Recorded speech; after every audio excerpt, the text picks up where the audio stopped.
नीता की बेटी निधि ने ऐसा क्या किया जो उसके पिता हॉस्पिटल में जिंदगी और मौत के बीच लड़ रहे हैं।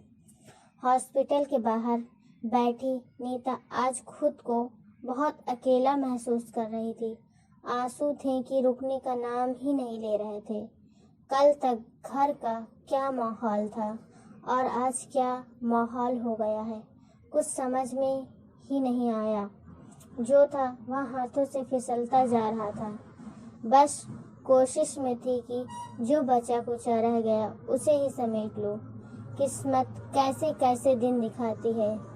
कल तक नीता अपनी बेटी निधि की सगाई की तैयारी में लगी हुई थी, पर आज अपने पति विजय जी को बचाने की कोशिश में जो जिंदगी और मौत के बीच झूल रहे थे, हार्ट अटैक था। पर इसका कारण निधि इतना कुछ बोल जाएगी उसे उम्मीद नहीं थी। आखिर कहाँ कमी रह गई इतने सालों में। जो कुछ नीता के साथ बीता था वह सब फ्लैशबैक की तरह उसके सामने आ रहा था।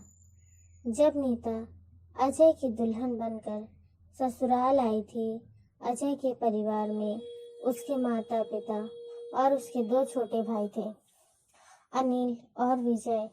नीता इतनी प्यारी थी कि उसे ससुराल में अपनी जगह बनाने में ज़्यादा वक्त नहीं लगा। हर कोई नीता को पसंद करता था और नीता भी सबका ध्यान रखती थी। अजय और अनिल जहाँ अपने पिता का व्यवसाय देखते थे उधर ही अजय अपनी पढ़ाई पूरी कर रहा था। वह नीता से 3 साल छोटा था, पर नीता ने अपने दिल की हर बात शेयर करता था। 1 साल बाद ही नीता एक प्यारी सी बच्ची की माँ बनी। उसका नाम उन्होंने निधि रखा। कुछ साल बाद अनिल की भी शादी हो गई और देवरानी घर आ गई। सब कुछ बहुत अच्छे से चल रहा था। अब पिताजी ने विजय के लिए भी लड़की देखना शुरू कर दिया था। अब जो नीता और उसकी देवरानी को पूरा मौका मिल गया था विजय की टांग खींचने का। आखिर देवर भाभी का रिश्ता होता ही ऐसा है। अब तो रोज ही घर ठहाकों से गूंजने लगा था। लेकिन कहते हैं ना, जिंदगी कभी एक जैसी नहीं होती। कब हंसी खुशी के माहौल को गमगीन माहौल में बदल दे पता ही नहीं चलता। एक रात अजय घर लौट रहा था कि तेज रफ्तार ट्रक ने उसकी जिंदगी को लील लिया। नीता का तो जैसे सब कुछ ही खत्म हो गया था। बिल्कुल सोचने समझने की हिम्मत ही खत्म हो चुकी थी। नीता की कोई इतनी ज्यादा उम्र भी नहीं थी और घर की इज्जत घर में ही रह जाए, इसलिए कुछ दिनों बाद उसके माता पिता और उसके सास ससुर की मर्जी से नीता का विवाह उसके छोटे देवर विजय से कर दिया गया। लेकिन निधि जहाँ पहले विजय चाचा कहकर उसके आसपास मंडराया करती थी, अब वह उससे दूर रहने लगी थी। चुपचाप सी रहने लगी थी। किसी भी चीज की जरूरत होती तो सिर्फ नीता से कहती। कई बार विजय ने भी इस बारे में बात करनी चाहिए, लेकिन निधि ने कुछ नहीं कहा। वह अभी बच्ची है, यही सोचकर किसी ने भी ध्यान नहीं दिया। लेकिन जब नीता दोबारा माँ बनी तो निधि पूरी तरह से ही बदल गई। उसे ऐसा लगने लगा कि अब उससे उसकी माँ भी छीन ली गई। वह बहुत जिद्दी हो गई थी। वह अपनी छोटी बहन राम्या के साथ ढंग से पेश नहीं आती। चीखना चिल्लाना उसकी आदत में शुमार हो चुका था। कई बार वह उस पर हाथ तक उठा देती थी, जिससे परेशान होकर नीता ने निधि को उसकी नानी के पास भेज दिया। इसके बाद वह विजय से नफरत ही करने लग गई।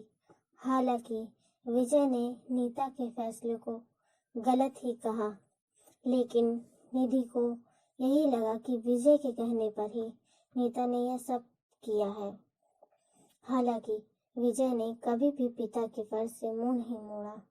वक्त यूं ही पंख लगाकर उड़ गया और निधि अब अपनी कॉलेज की पढ़ाई खत्म कर जॉब करने लगी थी। अब उसकी की शादी की बात चलने लगी थी। फाइनली निधि को रमन पसंद आया और सगाई की तैयारियां शुरू हो गई। नीता सगाई पास ही के गार्डन में से करना चाहती थी। वहीं निधि सगाई होटल में करवाना चाहती थी। सगाई होटल से हो या गार्डन से, इसी बात को लेकर निधि और नीता में बहस हो गई। क्या मम्मी, शादी मेरी है, कम से कम मेरी मर्जी तो चलने दो।